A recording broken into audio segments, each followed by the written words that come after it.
Hey everyone, I hope you're having a good day. So I've been playing Dungeons & Dragons for years now, and I've noticed that in most games, they have a certain style. With pre-written games, it's easy to tell from the name what you're gonna get.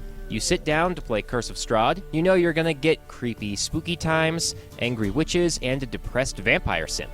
With Waterdeep Dragon Heist, you know you're gonna have to either assist or prevent a heist in progress. With Horde of the Dragon Queen, you know you're gonna get a massive headache. But you don't have this kind of early warning system with a homebrew game, especially if it's being run by a new DM or if you're a player joining a new group for the first time. The style of game can often dictate whether or not you have a good time. A bit of an exaggeration, but not entirely untrue. People are different, and everyone's going to have a certain type of game they like to run more than the other. Some people want more combat, some people want more goofy roleplay, and some people want to steal literally everything they can see. In this video, I'll be running over the most common types of D&D games that I've seen played, how to tell when you're in a specific type of campaign, as well as the good, bad, and ugly of each of them. Sidebar, this is not meant to be a guide on how to run a certain campaign, but rather just sharing what I've seen and learned. And oh boy, I have seen a lot. Before we get started, it is important to note that the majority of all the problems in any D&D game, no matter the type, can be solved by the players and the dungeon masters talking to each other. Letting the group know how you feel and what you do and do not find fun is paramount to having a good time. Remember that if nothing else from this video. Now let us begin! First up, the war game. You see a goblin? Stab it. You see a dragon? Stab it. You see a puzzle box with treasure inside? Stab it. See an NPC with important information? Better talk to him first and then stab him just to be on the safe side. You know you're in a war game session when the DM is paying extra close attention to not only spacing and spell slots, but also things like ammo for bows and arrows. The good!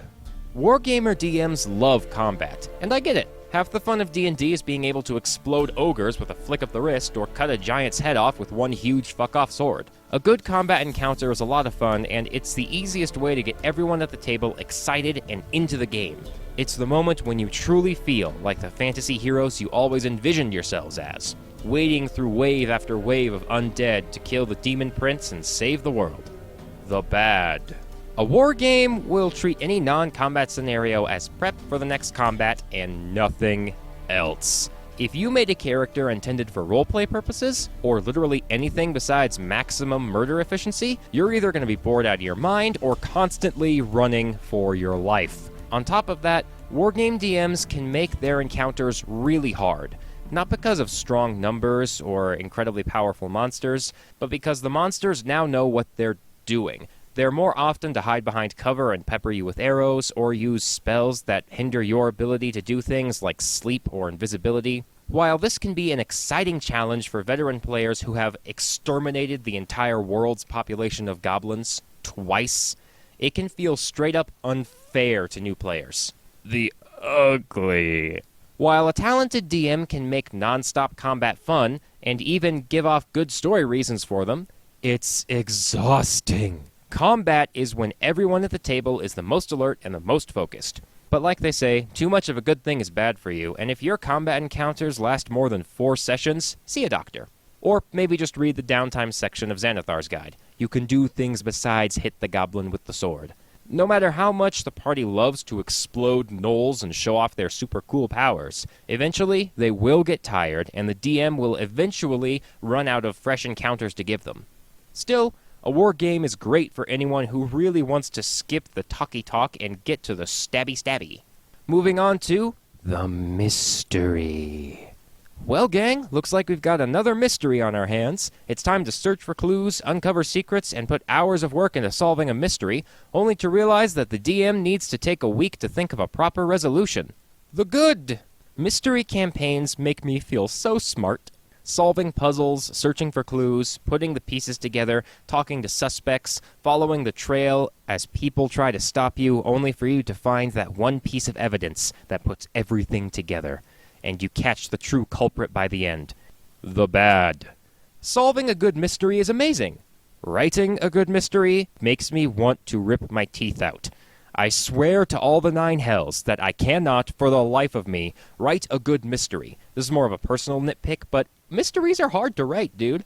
Especially if your players are smarter than you. I mean, it's not like they're smarter than me. I mean, I obviously got this massive big brain, but this is just, an analogy, It's either too obvious or too hard, resulting in either bored players or frustrated players. And while copying a mystery from media may seem like a good loophole, you run the risk of players seeing what you're doing and calling you out on it. Remember, you're playing D&D. You're likely at a table full of nerds who are into the same things you're into. They probably saw that episode of Doctor Who you're mimicking. The ugly. You wrote the best mystery there is, full of twists and turns and interconnecting stories. You scattered clues and NPCs everywhere and gave the party multiple leads to follow to get to the truth. But you forgot to account for one itsy-bitsy teeny-weeny little tiny detail. Your players are not the sharpest tools in the shed. No matter how many breadcrumbs you feed them, they just aren't catching on, and you shed a tear as you realize that, short of telling them who did it outright, none of them are going to solve the murder. The ugly side of a mystery is that you can't control what your players do, and you have no idea how good or smart they are at puzzles. Again, talking to the players can overcome this, but it's still an ugly thing.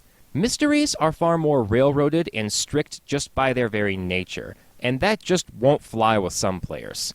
The secret to a good mystery campaign is knowing when to step back and let your players work things out on their own, and when to step in to guide them a little bit in the right direction. Don't get me wrong, misdirection is usually pretty fun. However, if you're misdirecting them for the sake of confusing them, especially in a mystery, you're going to have a bad time. Don't be upset if your episode of Sherlock turns into Scooby-Doo. That's just how D&D mysteries tend to work. Moving on to the third most popular campaign type, Game of Thrones. Your game is one of political intrigue, of bastard heirs to the throne, greedy kingdoms at odds, prodigal sons and daughters returning, cults lying in wait to seize power. And who better to handle a super delicate political situation than a bunch of schmucks with magic swords and a goodberry addiction? The good. No matter the result of a Game of Thrones, your impact is always felt. The players knowing that they had a hand in the history of an entire nation, or possibly the whole world, is always satisfying. Players love to have some narrative control, and they love to contribute to the world building. It not only makes the world feel alive, it also makes them feel immersed in it, for better or for worse. This game gives great opportunities for roleplay, combat, and since you're working with powerful figures, there will always be sweet, sweet rewards for the party to get their grubby little elf hands on. The bad. What will you learn? What will you learn? That your actions have consequences! Yeah, consequences are a given in D&D, but when your actions may have triggered a full-scale war, the consequences may be more than what the party is expecting. While that might sound good to some who love to live on the edge, it may leave a bitter taste in the mouth of others, just like cilantro. And like cilantro, too much can completely ruin a campaign. This game is not low-level friendly. If your level 3 wizard gets caught casting divination on an enemy's army and you're executed when they find out you're a spy, what the heck are you going to do? You're a spy. Your rest of the level 3 party members aren't going to do much against a whole-ass army. The ugly. The ugly side of Game of Thrones tends to come after the game, or late in the game. A typical reward for helping the rightful heir to the throne is often a plot of land and a lordly title, combined with a large sum of gold and maybe some servants. With all that wealth and status comes power, and also a sense of laziness. Why should they go adventuring when they got everything they could ever need right here in their shiny new castle? Also, why should they share their shiny new castle with all these other schmucks? Yes, a Game of Thrones can all too often lead to the dreaded, unplanned PvP. The promise of riches and political power driving a wedge between party members, which can easily spiral into actual players getting genuinely mad at each other if you aren't careful. My advice for running a Game of Thrones campaign is to make sure that the players are at least level 10 and give them a reason to work with each other. Also, be double super extra clear about the amount of risks for getting involved in medieval politics. Finally, do not be too giving with the rewards like noble titles and land. Like I said, cilantro. Shakespeare in the park. Hark and listen well, brave heroes. Ye hath been summoned by thine king. Ye must sally forth and slay the vile dragon over yon mountains, and rescue the fair princess. And wouldst thou kindly remember, Sir Dwarf, to speak with thine accent of thy noble race? The good. Shakespeare in the Park is the fancy name I gave to the roleplay-heavy campaigns, games where it's not about big combat or big loot, but rather big personalities around the table. Everyone bounces off one another like an episode of Who's Line, and it's always a fun time with big laughs and really big accents. The bad. Shakespeare in the Park is a bizarro clone of a war game. Lots of roleplay with very little in the way of combat. So if you kitted out the most kick-ass fighter in the history of D&D, and you find out this game will consist of nothing but drunken improv, you're not going to be worried for your life, but you're going to be bored out of your intelligence is my dump stat mind. Not to mention, the lack of direction can lead to a lackluster sense of urgency when the DM tries to make the campaign serious for a few sessions. The ugly. Roleplay is fun. It is a role-playing game, after all, but as fun as it is, it's not for everyone. All these big personalities colliding at the table can lead those who are not really into the whole roleplay aspect or the showmanship aspect of the game feel very uncomfortable. Not because they think everyone's being weirdos, I mean, you're in a D&D game, what'd you expect, but because they feel out of place for not going as hard on the roleplaying as everybody else. And this is a lot worse than it seems. Being bored or being angry are bad, but they're loud, obvious, and can be fixed rather quickly. Feeling uncomfortable, on the other hand, can lead a player to leaving and never coming back after just one game. Not to mention your group may have that attention hog that always has to speak up during a roleplay scene. Or that one guy who got all cute with his character design and gave their kinku the most obnoxious and annoying voice you have ever heard. My advice? It's the same as a war game. Break the status quo. Roleplay is fun, but every now and again, you gotta have some action. Heck, it doesn't even need to be a violent, world-ending conflict. Just have the players get into a drunken brawl at a bar, or a street fight, or deal with a pickpocket.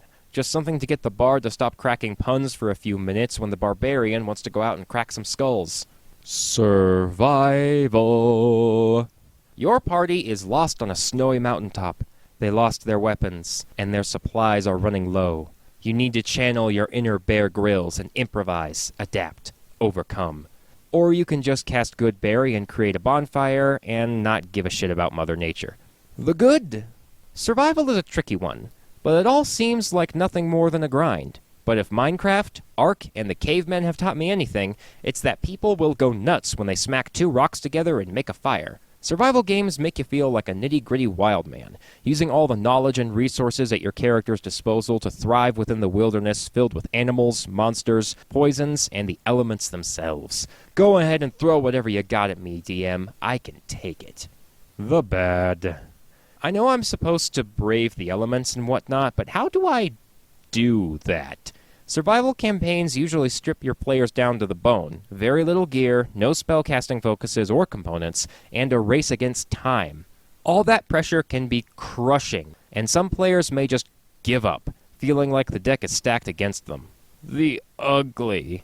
Druids and Rangers fix everything! These two classes are so good at survival that Mother Nature becomes less of a challenge and more of a mild inconvenience.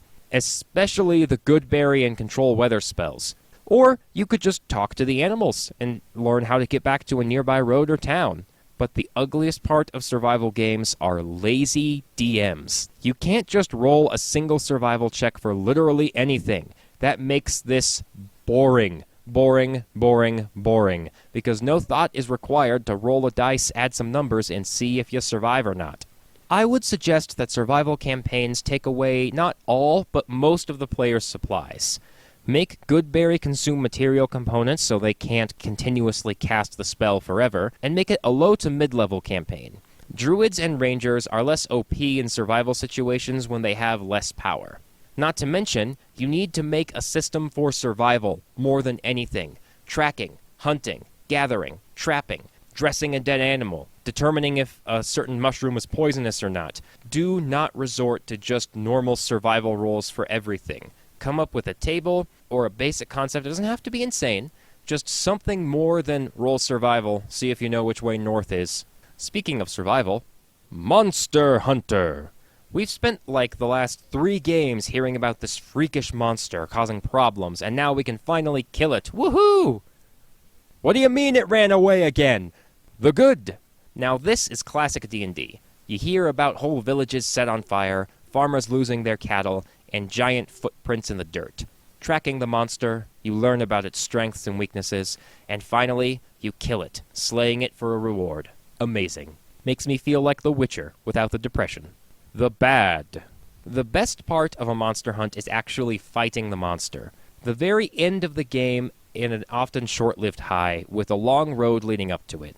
Not to mention there are few opportunities for roleplay, as the characters are either alone in the middle of the wilderness, or facing down something that would rather eat them than talk with them. The ugly. The party overestimated their chances against the monster and get TPK'd, and they blame the DM for not dropping enough clues about the monster's strengths and weaknesses. They used their metagame knowledge of monsters to turn the final boss into a cakewalk. Or maybe somehow they turn the horrible dragon of the mountain into their pet and decide, you know what, screw those farms, I'm just going to raid and pillage. A monster hunt is a hybrid of mystery and wargame, and it has the strengths and weaknesses of both. I would suggest playing it like a Witcher game, giving the players multiple routes to discover what the monster is, witnesses to talk to, potions to brew, special weaknesses of the monster to uncover, special strengths of the monster to uncover, and also give them sufficient prep time. But above all, do not treat the monster like a final boss. Sure, it might be the most dangerous thing they're ever going to fight, but it should appear more than once and have an impact on the characters. They need a reason to hunt it beyond the simple reward. The main monster should be a character with their own goals to work towards, not a chore that needs to be done before Mom gets home. PvP. The party tank versus the party support. Round 1. Fight. The good. Catharsis. It's something that is so satisfying to watch, and doubly satisfying when you win, cementing your character as the quote-unquote best of the party. It feels good to be the king. The bad. Bahamut on a biscuit is losing the worst feeling ever. Not only do you realize more than ever how weak your character is compared to the min-maxers of the party, but you have to listen to them brag about beating you for the rest of the damn game. The ugly. Casters win. Listen, I know the martial classes have come a long way, but at higher levels, the power of the casters skyrockets. Sure, your fighter could be incredible at close-range DPS. Your barbarian could be the tankiest thing this side of the Sword Coast. But it's not going to matter when the wizard can just wave their hand and go whoopity-whoopity-woo and banish you to the Shadow Realm. PvP, in the purest form of player fights player, is horrendously unbalanced. D&D was not written as a PvP game. It's meant for co-op. So, you're building this one from the ground up, DM, old buddy, old pal. And I mean that. Don't look at these source books, they ain't gonna give you any help in that front. PvP is infamous as the worst game type of them all. And while that reputation is honestly well-deserved, I think it's also a bit outdated.